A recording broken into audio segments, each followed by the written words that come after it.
Visible light is electromagnetic radiation that has a wavelength within a range of about 380 to 800 nanometers. Light of 380 nanometers in wavelength is seen as violet, while light of 800 nanometers in wavelength is seen as red. Light is perceived by the eyes. The impulses caused by light in the eyes are transmitted to the brain by the optic nerve, also called cranial nerve 2. The optic nerves are partially crossed in the optic chiasma. Therefore, impulses from the inner sides of each retina cross over to the opposite side of the brain. Impulses from the external side, on the other hand, stay on the same side.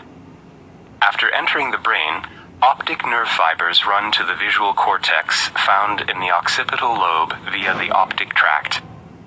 The sense of light is formed in the cerebral cortex. The amount of light entering the eyes is regulated by the pupillary light reflex. In strong light, the pupil is contracted by the smooth muscles of the iris, while in low light, it is dilated. The pupillary light reflex is an unconditioned reflex. Its center is located in the brainstem.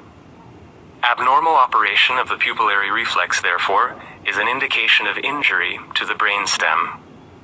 The eyeballs are moved by the extraocular muscles.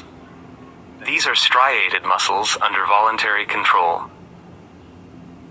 The vitreous chamber forms the main mass of the eye. The cross-section of the eye shows three main layers.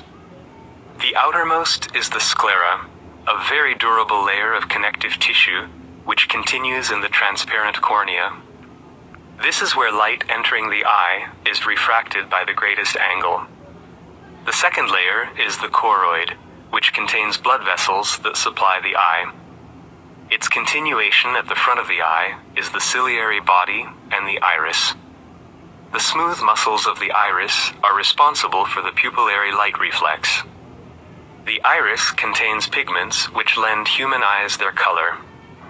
The smooth muscles of the ciliary body ensure the accommodation of the eye lens to the distance of the object viewed by changing its curvature.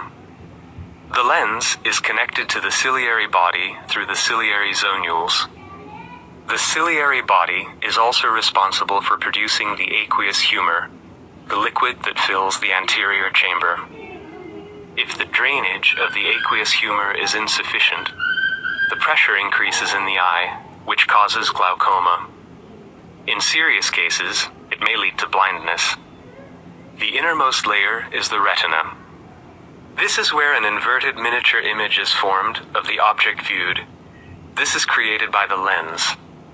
Its receptors are called rod cells and cone cells. The area of the retina responsible for visual acuity is called the macula lutea. In its center, there are only cone cells, while around the edge, there are more rod cells. The blind spot is the place where the optic nerve passes through the retina. There are no receptor cells here. The impulses produced by the receptors in the retina are transmitted to the brain by the nerve fibers in the optic nerve. The receptors in the retina are called rod cells and cone cells. They transmit impulses to the bipolar cells which stimulate ganglion cells. The axons of the ganglion cells form the optic nerve.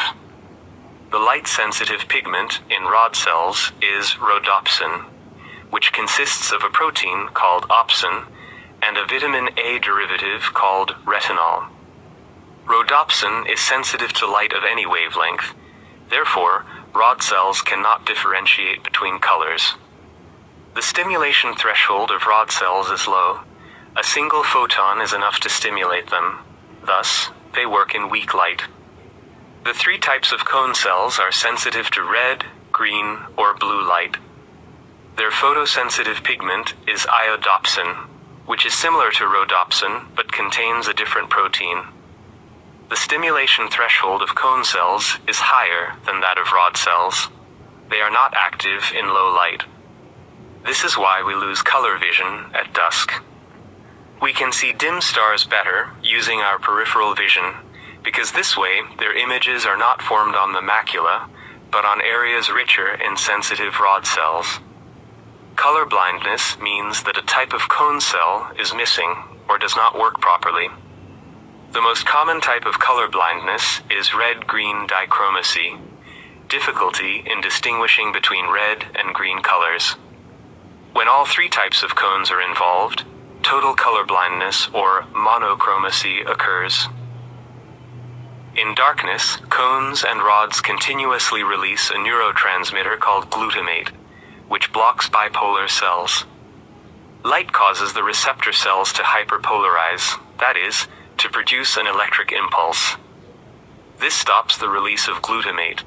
Therefore, bipolar cells are unblocked and they produce action potentials.